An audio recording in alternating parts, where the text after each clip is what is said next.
como Deus evidencia, de que modo Ele manifesta a sua rejeição, o seu descaso, o seu desprezo por aquela grandeza segundo os padrões humanos.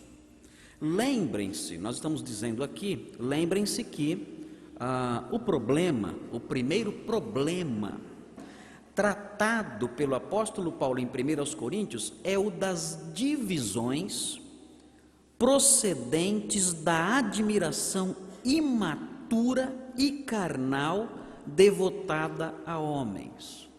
Esse é o ambiente dentro do qual nós podemos inserir os 4 primeiros capítulos de 1 Coríntios. O apóstolo Paulo vê nisso, nessa disposição imatura e carnal de elevar homens a uma categoria quase que de deuses, a admirar homens e suas obras, e seu modo de pensar, e seu modo de se apresentar, enfim, esse tributo prestado a seres humanos, o apóstolo Paulo vê como um traço da sabedoria mundana.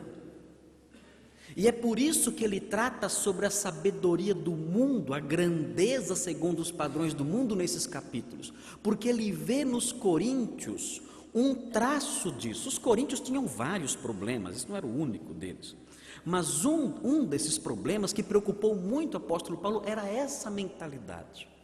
Uma mentalidade mundana, não mundana no sentido de imoralidade sexual, isso havia também em Corinto, mas aqui, nesses 4 primeiros capítulos, ele está preocupado com outra expressão, com outra manifestação de mundanismo, é essa disposição para se curvar, para admirar homens que parecem ser grandes. Paulo então diz, não fiquem admirados com os seres humanos, não aplaudam homens, isso é coisa do mundo, isso é coisa de gente carnal, não façam isso. A grandeza segundo os padrões do mundo deve estar longe de vocês.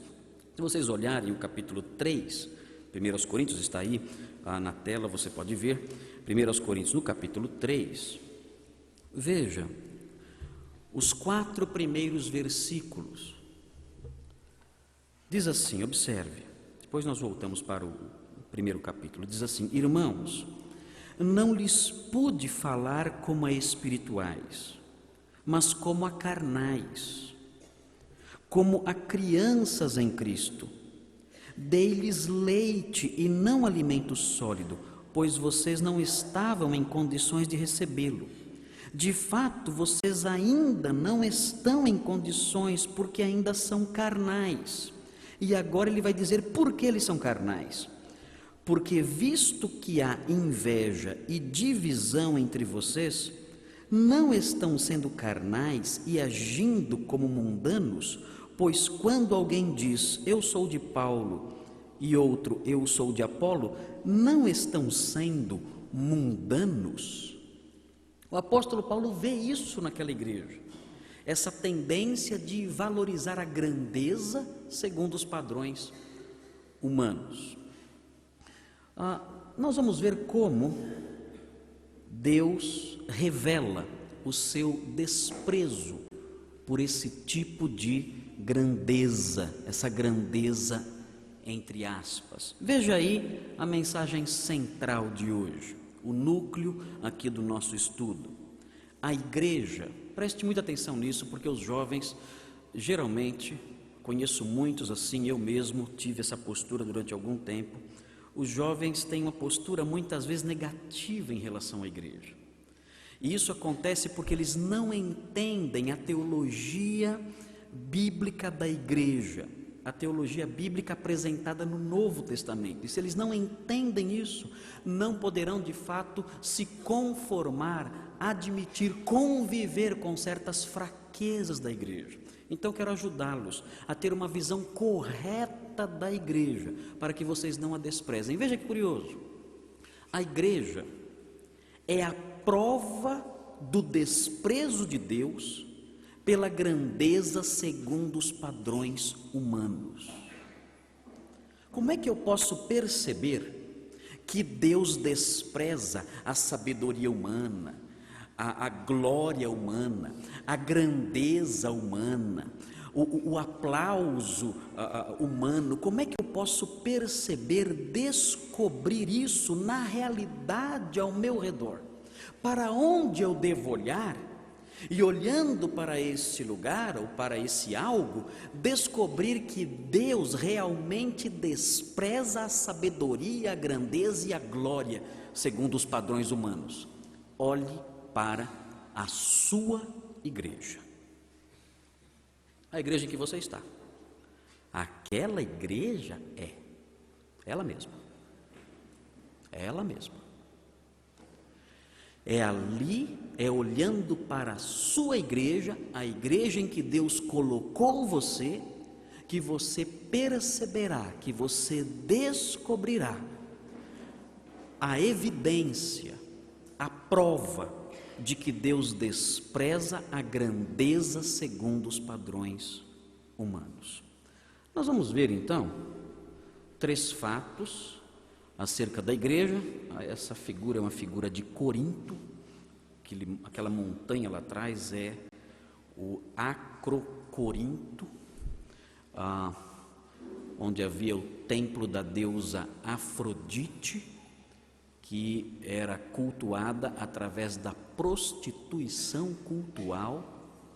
Existia, dizem alguns acham que esse número é um pouco exagerado, mas houve um tempo em que existiam cerca de 1000 prostitutas que atuavam, que ministravam, entre aspas, nesse templo, e esses atos de prostituição, esse envolvimento na prostituição fazia parte da adoração de Afrodite, e isso acontecia em Corinto. Corinto era uma cidade extremamente imoral. Quando alguém queria cair na farra, esse alguém dizia assim: hoje eu vou corintianizar. Essa era a linguagem daqueles dias, né? Hoje eu vou corintianizar.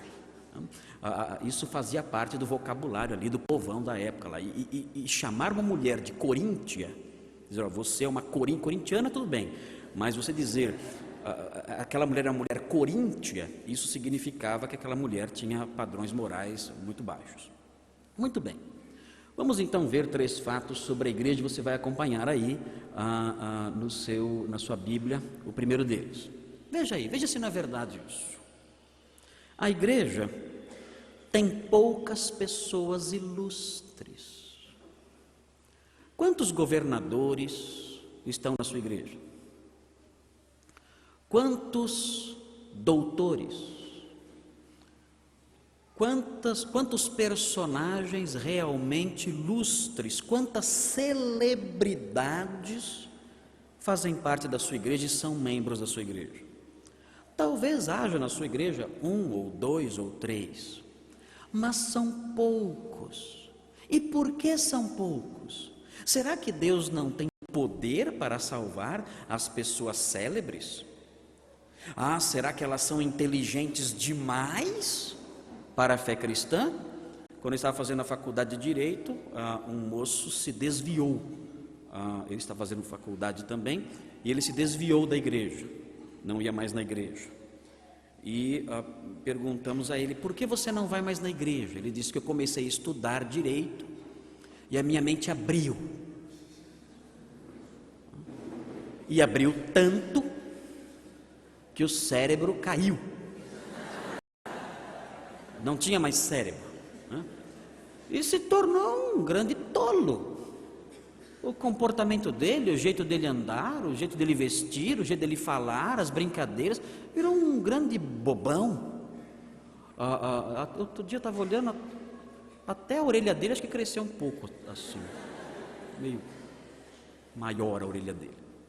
Se bem que isso é problema de DNA, né? Isso não tem nada a ver. Mas parece que há essa mentalidade de que na igreja há pessoas mais simples, porque quem estuda abre a mente e então rejeita a fé porque a fé é absurda. Não é nada disso. A fé cristã não se aloja no coração humano por causa da ignorância ou por causa do conhecimento, não, do conhecimento intelectual, não, da capacidade intelectual, não. Veja o versículo 26, veja o que diz: irmãos, pensem no que vocês eram quando foram chamados. Vejam a iniciativa de quem é. A iniciativa é de Deus. Deus chama. E quem Ele chamou? Veja o versículo 26, continue. Irmãos, pensem no que vocês eram quando foram chamados. Poucos eram sábios segundo os padrões humanos. Poucos eram poderosos.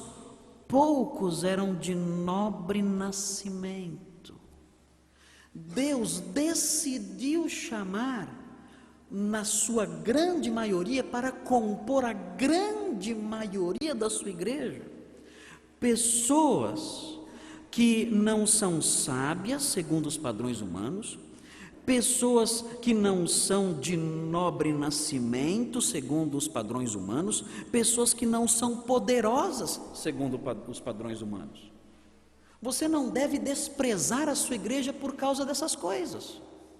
Você não deve olhar para a sua igreja e ver aquelas pessoas humildes ali, pessoas com falhas, pessoas com dificuldades, com pouca formação muitas vezes, e desprezar a sua igreja por causa disso. Não, não faça isso. Raciocine e pense de modo exatamente contrário a isso.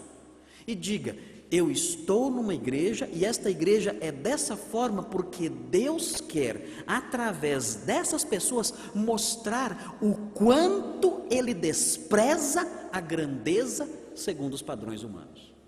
Não se iluda com as aparências. Não coloque na sua frente uma lente mundana para olhar a igreja com essa lente mundana. Não faça isso.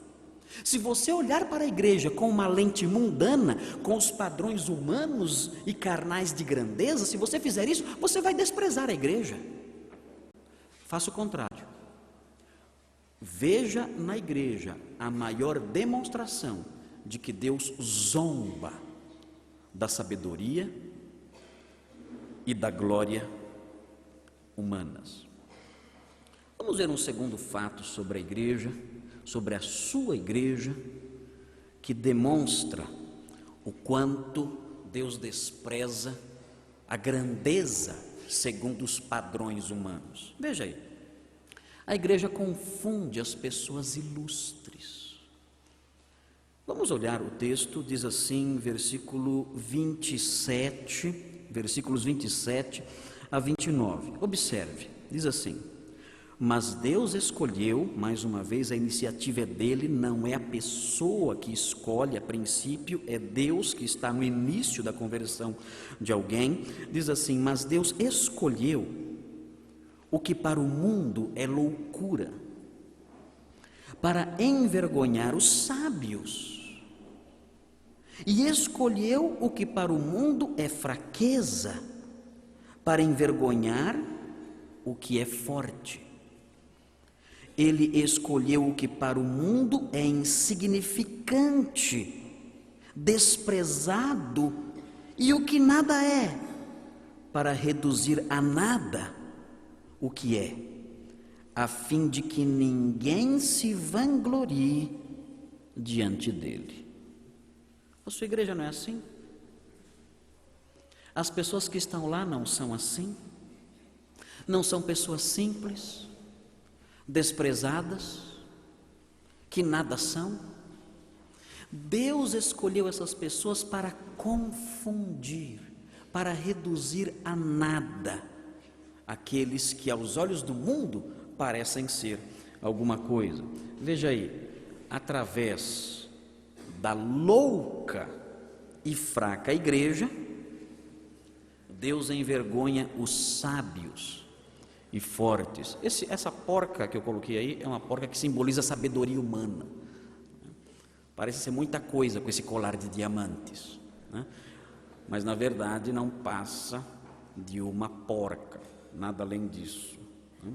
pode ter uma certa aparência de riqueza e de grandeza por causa desse colar aí, mas se você olhar bem além do colar, vai ver que é só uma porca e nada mais. Mas veja, através da louca e fraca igreja, Deus envergonha os sábios e os fortes. Na história da igreja eclesiástica, nós temos momentos incríveis. Ontem eu mencionei Agostinho de Hipona. Os meus alunos na escola dizem que eu sou devoto de Santo Agostinho, né? Porque eu gosto muito desse santo, é o meu santo preferido. E Agostinho de Hipona, ele disse algo no tempo da sua conversão muito interessante. Ele se converteu através da leitura de Romanos 13, mas antes disso acontecer, alguns momentos antes apenas, ele recebeu em sua casa a visita de alguém que lhe contou a história de um homem chamado Antão, ou Antônio. Antão e Antônio é a mesma coisa. Eu acho mais bonito Antônio, né? Mas nos livros geralmente aparece Antão. E ele escutou a história de Antão. Antão, um homem humilde, um homem simples, e esse homem dedicou a sua vida integralmente ao serviço de Deus. E essa história, a biografia, a narrativa da vida de Antão para Agostinho, deixou Agostinho extremamente perplexo, impressionado com a vitalidade, o vigor, a espiritualidade desse homem chamado Antão.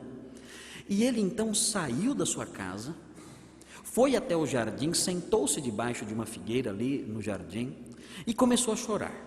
Chorou muito. Aproximou-se um amigo dele que morava ali também, chamado Alípio, e perguntou para ele: por que você chora tanto? Ele disse algo curioso.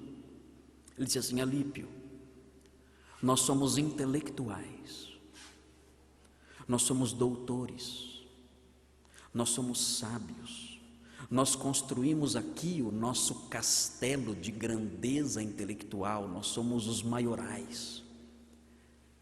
E as pessoas simples, como esse homem Antão, se levantam e nos ultrapassam e passam à nossa frente e tomam posse do reino de Deus. Humildes como são, pequenos como são, tomam posse do reino de Deus, da verdadeira sabedoria, da verdadeira glória. E nós, com toda a nossa grandeza, continuamos na miséria de coração. O que a história de Antão fez? Confundiu os sábios, destruiu os poderosos. Um personagem extremamente curioso na história eclesiástica é Giovanni Francesco Bernardone. É mais conhecido como São Francisco de Assis. Eu sou devoto dele também, mas quando eu vou falar em igrejas muito tradicionais, eu falo pelo primeiro nome, Giovanni Francesco Bernardone, porque aí não escandaliza ninguém. Se eu falar São Francisco, vão se assustar. Claro, São Francisco, uma figura extremamente curiosa. Ele é conhecido por sua devoção, por sua piedade, pela sua postura extremamente humilde. São Francisco, há muitas fábulas em torno da figura de Francisco de Assis. Acredito que São Francisco tenha sido um crente, sim, mas há muitos mitos em torno dessa pessoa, da pessoa de Francisco. Um deles, muito conhecido, é o episódio do lobo de Gúbio. Gúbio, uma região próxima de Assis, uma cidade próxima de Assis, na Úmbria, na Itália. E havia um lobo nessa região, um lobo muito cruel, um lobo muito feroz, um lobo assassino. E esse lobo, não tinha conversa com esse lobo. Esse lobo não negociava com ninguém. Passou na frente dele, ele partia para cima mesmo e matava qualquer pessoa, não tinha jeito. Era um lobo que aterrorizava as pessoas. O lobo era muito cruel, era faixa preta de karatê, sexto dan em taekwondo, era um lobo terrível. E São Francisco ouviu falar desse lobo e falou, não tem condições isso, eu vou conversar com esse lobo. E São Francisco foi e conversou. Quando ele chegou, o lobo olhou para ele, né, quis partir para cima. São Francisco, não, peraí, irmão lobo, né? Ele chama tudo de irmão, né? Peraí, irmão lobo, não me ataque, né? Vamos conversar e ter uma conversa com você. E evangelizou o lobo. O lobo ouviu, o lobo a princípio meio relutante, mas ele pregou o evangelho. O lobo sentou, ouviu atenciosamente, e ele fez apelo, cantou vem já, o lobo foi à frente, lágrimas, né, abraçou São Francisco, os dois ali chorando juntos, e o lobo se tornou uma grande bênção, um grande missionário, e foi enviado às nações, uma bênção esse lobo. Até hoje você vê as figuras de São Francisco com um lobo ao lado dele. No zoológico de São Paulo você vê uma figura uma estátua de São Francisco. No lago do zoológico você vê a figura de São Francisco com um lobo ali aos pés dele. É o lobo de Gúbio, né, que se converteu graças à pregação de São Francisco. E ele pregava para os animais, ele tinha esse costume, ele falava com os animais. Todo dia ele estava pregando, enquanto ele pregava, as aves começaram a cantar. Elas deviam ser aves pentecostais, e elas, numa igreja pentecostal, tudo acontece ao mesmo tempo. E ele não conseguia pregar com as aves cantando, pelo menos não eram como aquelas galinhas que falavam em línguas, essas cantavam no idioma delas mesmo. E ele então ficou incomodado com isso. E ele se voltou para as aves e disse: olha, irmãs avezinhas, me ajudem aí, porque não tem condições. Ou eu prego ou vocês cantam, né? Fiquem em silêncio. Quando eu terminar a minha pregação, então o coro pode cantar, né? E elas então, todas elas ficaram em silêncio, né? Dizem os grandes historiadores que foi nesse momento que surgiu a expressão ficar de bico fechado. Uma grande pesquisa foi feita para chegar a isso. E elas ficaram de bico fechado e ele pôde pregar. Depois que ele acabou de pregar, as aves continuaram a cantar. Mas São Francisco é envolto nesses mitos todos por causa do impacto que ele causou sobre as pessoas humildes. Ele causou um impacto sobre todo o mundo de então. E é muito curioso ver o episódio, esse sim verdadeiro, que ocorreu entre ele e Inocêncio III. Inocêncio III foi o maior papa que o mundo já viu, o maior pontífice romano que já existiu. E São Francisco foi conversar com esse homem para pedir a ele autorização para pregar. E quando ele chegou diante de Inocêncio III, depois de muita dificuldade para conseguir uma audiência, Inocêncio III disse o seguinte para ele: você, vestido como está, mais parece um porco do que um ser humano. Vá se rolar com os seus irmãos porcos. E ele então ouviu aquilo do Papa, ele foi. Procurou uma pocilga, um chiqueiro, pulou na lama e ficou lá rolando com os porcos. Depois ele se levantou, voltou para o palácio papal, a igreja onde o Papa estava, São João de Latrão, em Roma. Entrou lá e disse: olha, eu já fiz o que o senhor mandou, o senhor pode agora fazer o que eu estou pedindo? O Papa ficou muito impressionado com essa postura dele e autorizou que ele pregasse. E o que é curioso é que o sonho de Inocêncio III, o maior Papa que o mundo já viu, era trazer toda a humanidade debaixo do seu cetro, como um só rebanho debaixo de um só pastor. Quem conseguiu se aproximar muito mais do que Inocêncio, que na realidade não conseguiu fazer isso, quem conseguiu se aproximar desse ideal, de trazer a cristandade debaixo de uma chama meio que minguante, é claro, da Idade Média, mas ainda acesa do Evangelho, foi exatamente o pobrezinho, o fraquinho, o humilde Francisco de Assis.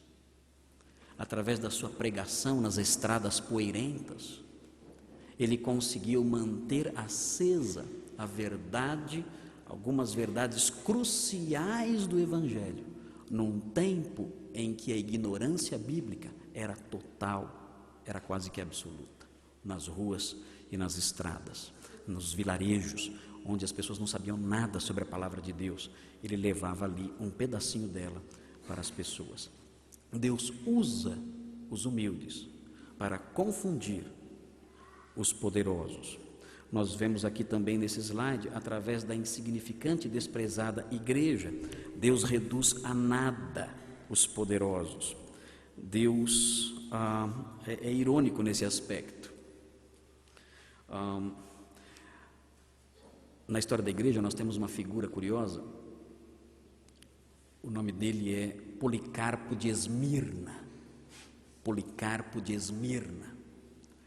Esse homem, ele tinha 86 anos quando foi preso por sua fé.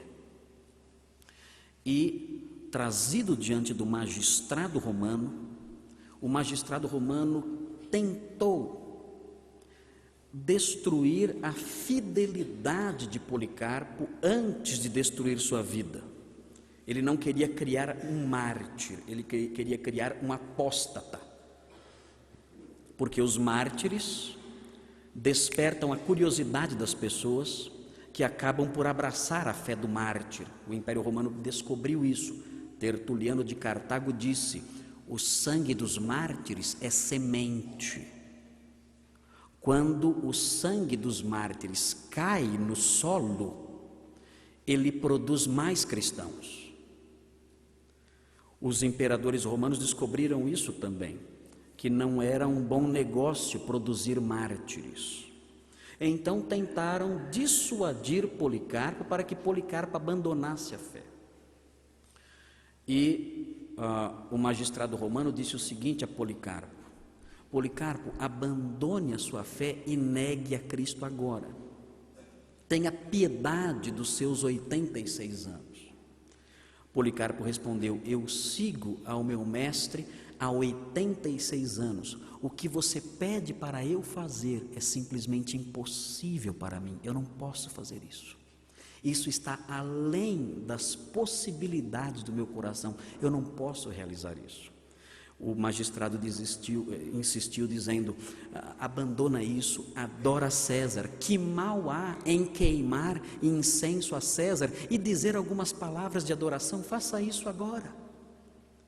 E ele disse: se você pensa que pode me persuadir simulando não me conhecer, eu vou dizer a você quem eu sou, para que você não se esqueça.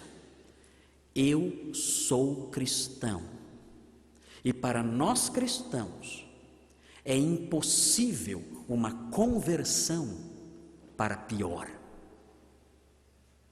Nós podemos nos converter como cristãos para melhor, mas não podemos nos converter para pior.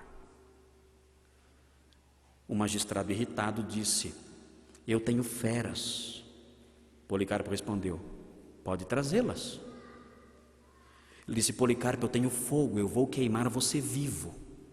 Ele disse: eu não tenho medo desse fogo. O fogo que você vai usar para me queimar vai se apagar dentro de alguns minutos. O fogo que está preparado para você jamais se apagará. Não tinha jeito. O magistrado perplexo, confuso, a multidão gritando: morte ao ateu. Chamavam ele de ateu porque ele não acreditava nos deuses. Morte ao ateu. E ele apontava para a multidão e gritava: morte aos ateus. Nada podia abalar Policarpo, e ele foi à fogueira e morreu por sua fé. engrossando a fileira dos mártires, confundindo os poderosos, destruindo o poder do próprio Império Romano. Essa é a igreja de Deus. Não despreze a sua igreja. Deus escolheu os que são pequenos e desprezíveis para confundir os grandes e os poderosos. Mas há uma terceira e última. Isso aqui não está funcionando? Tá? Okay. Agora sim. Ok. Importante você lembrar isso aqui. A sua igreja tem um tipo diferente de pessoas ilustres. Veja o versículo 30 e 31, o tipo diferente de pessoas ilustres que há na sua igreja. Você tem que mudar o seu conceito de pessoa ilustre, você tem que ser diferente, viva a diferença. Não tenha uma mente mundana, livre-se desse conceito mundano de pessoa ilustre. Pessoa ilustre para o mundo é quem? É Ronaldinho, Gisele Bündchen e não sei mais quem. Essas pessoas para Deus não são nada. São pessoas desprezíveis aos olhos de Deus, a sua conduta, o seu caráter, a sua situação espiritual. Nós que somos crentes temos que ter um conceito diferente de pessoas ilustres. Vejam aí nos versículos 30 e 31 uma descrição das pessoas ilustres aos olhos de Deus. Veja, é porém, por iniciativa dele, Deus, que vocês estão em Cristo Jesus, o qual se tornou sabedoria de Deus para nós. Aqui a grandeza dos cristãos, aqui a sabedoria dos cristãos, aqui a nobreza deles, a grandeza e nobreza deles. E o texto continua explicando, isto é, vejam os traços da nobreza, vejam os traços da dignidade, vejam os traços da verdadeira grandeza: justiça, santidade e redenção. O homem ilustre aos olhos de Deus é o homem justo, santo e redimido. Esse é o homem ilustre. E onde você encontra essas pessoas ilustres? Você encontra essas pessoas ilustres, essas pessoas nobres, na desprezível e fraca igreja. Na sua igreja você encontra as pessoas mais ilustres da terra, as pessoas ilustres aos olhos de Deus. Tire as lentes do mundo da frente dos seus olhos, mude o seu conceito de grandeza, mude o seu conceito de gente ilustre e passe a ter a visão de Deus, a sabedoria de Deus. Vejam, as pessoas ilustres para Deus estão aí, são as que em Cristo estão livres de culpa. Não despreze as pessoas da sua igreja, mesmo com suas falhas, com seus problemas, com suas dificuldades, com seus pecados. Não despreze essas pessoas. São pessoas grandes, ilustres, preciosas, porque estão livres de culpa. Elas foram justificadas. Cristo se tornou a justiça delas. As pessoas ilustres para Deus, de acordo com esse texto, são as que em Cristo se santificam.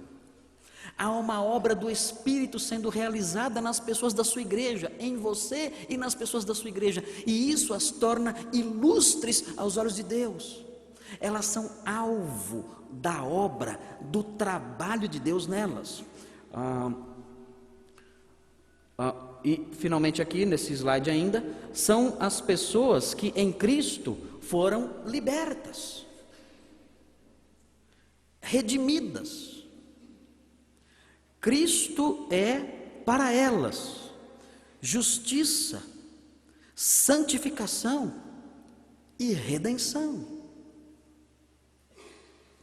E quem desfruta disso, de livramento da culpa, de livramento, ou melhor, de santificação e de redenção, quem desfruta dessas coisas é alguém ilustre aos olhos de Deus. Como nós erramos nesse ponto? Como eu já errei na minha vida quando jovem. Como olhei para a minha igreja algumas vezes e a desprezei. E vi as pessoas do mundo e disse: os incrédulos são muito melhores do que os crentes. Quantas vezes já ouvi isso? Os amigos do mundo são muito mais fiéis e leais do que os amigos que eu encontro na igreja. Os amigos do mundo vão na minha casa, me levam para sair, os da igreja nem telefonam para mim. Quantas vezes não comparamos o mundo com a igreja e elogiamos o mundo e desprezamos a igreja? Por que fazemos isso? Porque temos uma visão errada do que a Bíblia diz sobre a igreja. A igreja tem esses problemas, a igreja é pequena, a igreja é fraca, a igreja é humilde, a igreja é desprezível muitas vezes, porque Deus quis que ela fosse assim, para mostrar o seu desprezo pela grandeza segundo o mundo. Um personagem curioso, mais próximo de nós, é João Nelson Hyde. Ele é conhecido como o homem que orava. Ele morreu de tanto orar, morreu de oração. Eu nunca ouvi falar de ninguém que tenha morrido disso, né? Mas ele morreu disso. O médico falou para ele: para de orar que você vai morrer. E ele começou a orar por si mesmo, talvez, não sei, né, para não morrer, e morreu. Na verdade, o médico recomendou que ele parasse de orar, porque ele não dormia. Ele não dormia, não comia, só orava sem parar. Ele era muito, ele ficava muito agitado dentro dele, quando ele viu uma necessidade.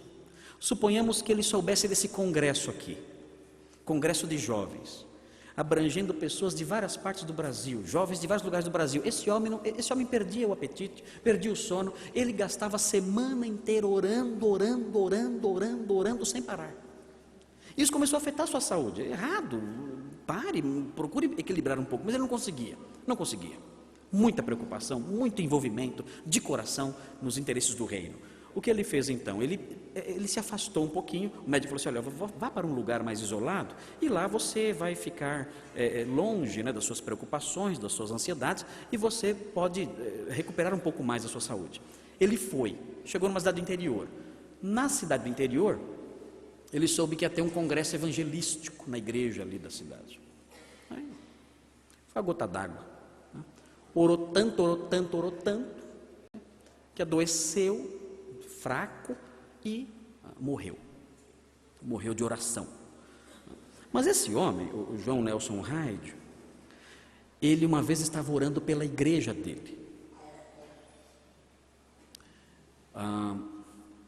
e o pastor da igreja dele não era um bom pastor, era um mau pastor, era um pastor frio, era um pastor fraco, era um pastor sem vigor espiritual.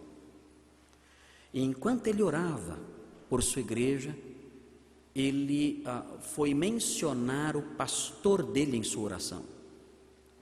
E ele estava para dizer a seguinte frase: Senhor, ele é frio. Ele ia dizer isso.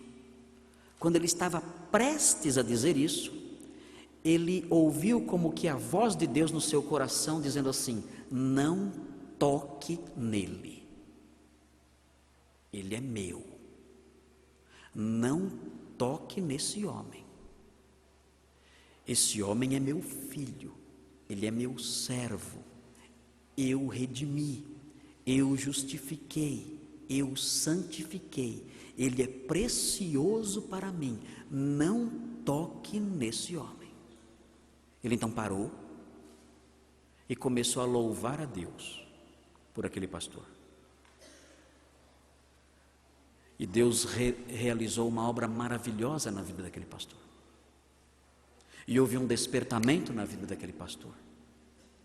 E aquele homem causou um grande impacto na igreja em que ele ministrava. João Nelson Hyde ensina com essa lição que nós não podemos desprezar a igreja, porque é composta de pessoas ilustres para Deus. Mude a sua visão da sua igreja. Seja diferente, como cristão deve ser. Bom, vamos ver algumas aplicações disso, bem brevemente. Nosso tempo está terminando. Vem aqui a primeira. A primeira, aqui, assim? Pronto? Ok, aqui o que eu estou vendo aqui não corresponde ao que vocês estão vendo lá. É um pouco diferente.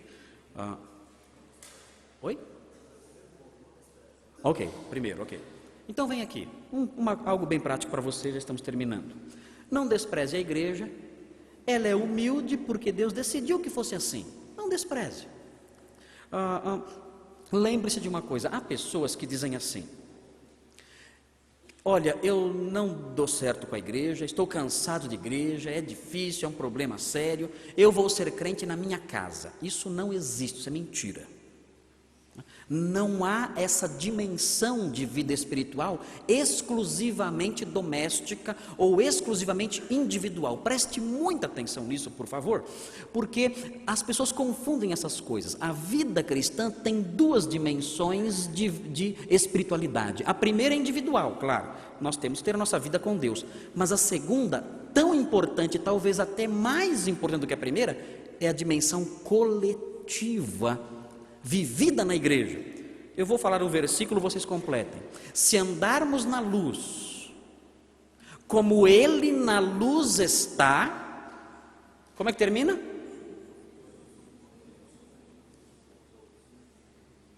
Somos crentes em casa, é isso? Não. Se andarmos na luz, como Ele na luz está, temos comunhão uns com os outros. Quando eu visito algum membro da minha igreja que não vai na igreja por alguma razão, eu pergunto: o que está acontecendo? Ah, pastor, eu estou decepcionado com a igreja. Eu falo: isso é mentira. Mentira sua. Pode até fazer parte da verdade, mas existe algo mais aí. Porque você, de acordo com a Bíblia, você não está andando na luz, está andando nas trevas. Porque se estivesse andando na luz, estaria na igreja tendo comunhão com os irmãos. Se fugiu da comunhão com os irmãos, é porque está nas trevas. Pode contar. Pode contar que tem segredo aí. Você está na escuridão. Tá ou não tá? Veja bem. Essa dimensão coletiva é fundamental, necessária. As cartas de Paulo foram escritas, na sua grande maioria, não para indivíduos, tem lá um ou outro indivíduo, mas a grande maioria para igrejas, exortando a que os irmãos convivessem juntos e vivessem a sua espiritualidade de modo coletivo. Nós não podemos viver a nossa espiritualidade sozinhos. Não é assim que Deus fez. Deus não fez as coisas assim. Deus construiu a igreja, edificou a igreja para que dentro dela nós tivéssemos uma dimensão de vida espiritual que realmente fizesse diferença e nos edificasse. Na igreja bizantina, igreja oriental, no século XIV, houve um movimento chamado exicasmo. Exicasmo. E o exicasmo era o seguinte: era uma prática, era assim, você tapa a respiração e olha para o umbigo. Olha para o umbigo. Eu nunca tentei fazer isso, tenho medo de desmaiar, né? Você tapa a respiração e olha para o umbigo. E de respiração presa e olhando para o umbigo, você terá uma experiência mística. Você verá, vai vendo. Você verá o brilho que apareceu no Monte da Transfiguração em torno de Cristo. Então você vive a sua espiritualidade olhando para o umbigo. É uma técnica. Vocês querem tentar fazer isso agora? É que alguns talvez não consigam olhar para o umbigo, né? Alguns, para olhar para o umbigo, basta, é mais fácil, né? Bom, não sei. Só com espelho, talvez. Mas existem exicastas modernos Esse movimento, por incrível que pareça, com toda essa tolice, isso causou um reboliço na igreja oriental, que tiveram que se reunir para decidir a questão. Esse brilho que é visto pelos exicastas, é o próprio Deus ou ele emana de Deus? E discutiram muito isso aí por muito tempo. Mas existem exicastas modernos, pessoas que querem viver a espiritualidade cristã olhando para o próprio umbigo, olhando para si mesmos, individualistas, isolados.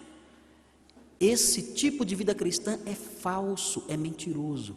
A verdadeira espiritualidade é vivida de modo individual, sim, mas é fundamental, tanto quanto a vida cristã individual, a dimensão eclesiástica, coletiva. Você tem que estar na sua igreja para vivenciar aquele uns aos outros, tão comum no Novo Testamento.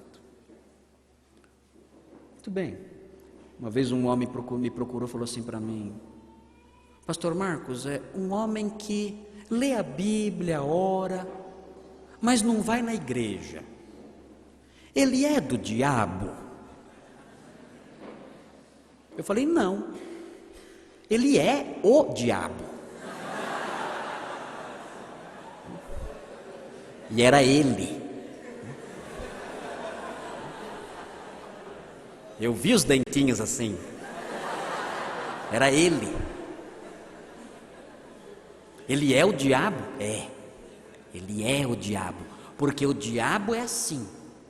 O diabo conhece a Bíblia e não vai na igreja não. Tem algumas que ele vive todo domingo lá, até já pediu carta de transferência, já é membro.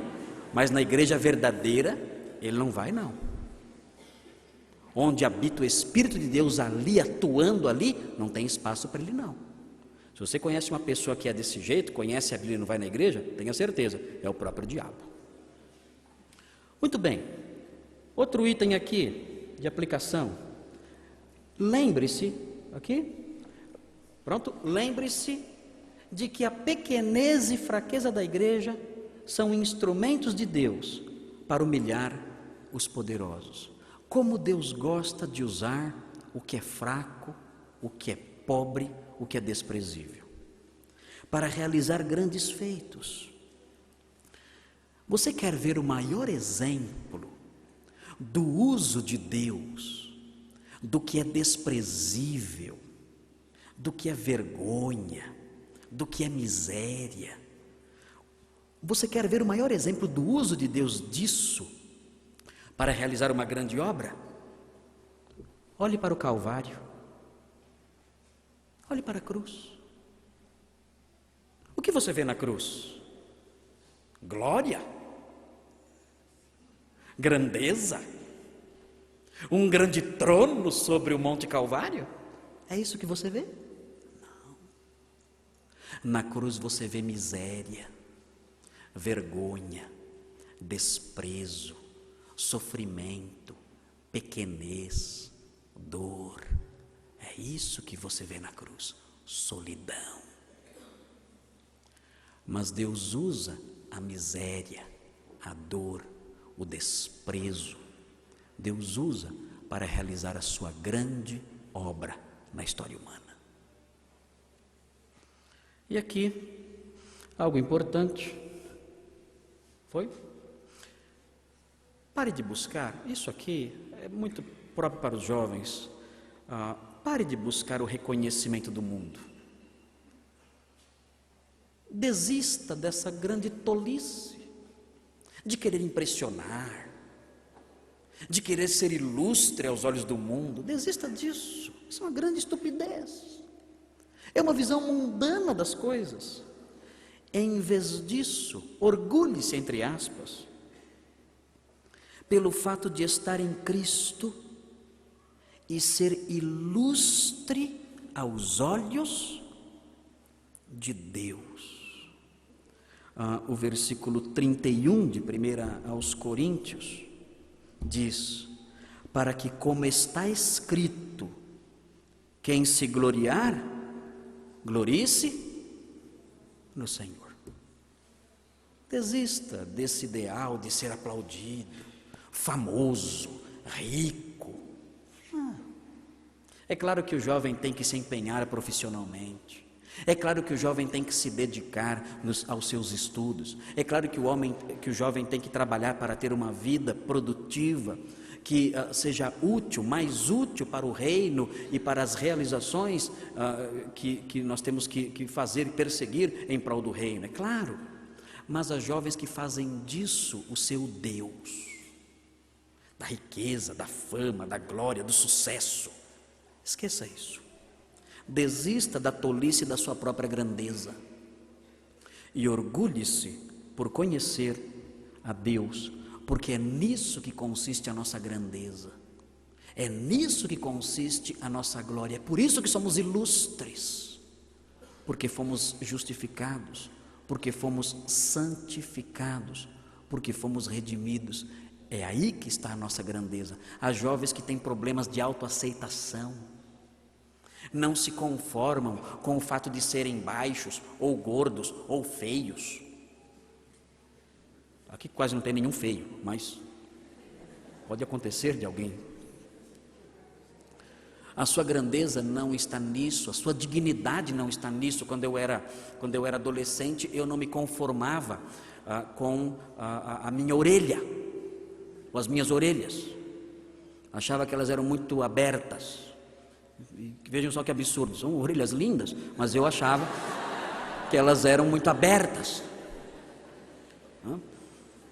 Tinha medo que me chamassem de Mickey, E o que eu poderia fazer? Não podia sentar no barbeiro e dizer barba, cabelo e orelha. Não podia fazer isso. Não tinha jeito. E tinha problemas com a minha autoimagem. Que grande tolice, que grande estupidez. O nosso valor pessoal não depende disso, dessas coisas, da nossa aparência física ou mesmo das nossas realizações. A nossa grandeza, a nossa glória está no fato de um dia termos sido comprados por um preço sem igual. Fomos comprados por um preço que não corresponde ao valor do ouro nem da prata. Fomos comprados pelo sangue de Jesus Cristo, o sangue de Deus. Você acha que algum jovem que está aqui precisa se preocupar com o seu valor pessoal? Isso é uma grande tolice. Se há alguém que tem valor maior do que todo o universo, é você. Você foi comprado pelo sangue de Deus. Desista da tolice de buscar a grandeza aos olhos do mundo. Reconheça a grandeza que você já tem e que é real, ainda que o mundo não a reconheça. Vamos ler todos juntos esse texto de Jeremias, tão bonito. Vamos ler juntos? Vamos, terminando esse estudo. Diz assim o texto, todos. Assim diz o Senhor: não se glorie o sábio em sua sabedoria, nem o forte em sua força, nem o rico em sua riqueza, mas quem se gloriar, glorie-se nisto, em compreender-me e conhecer-me. Amém. Vamos orar. Senhor Deus, que verdades antigas e novas, que preciosidades temos diante de nós. Quantas vezes, ó Deus, temos uma visão mundana da nossa igreja, quantas vezes temos uma visão mundana do que é ser ilustre, do que é ser sábio, do que é ser grande.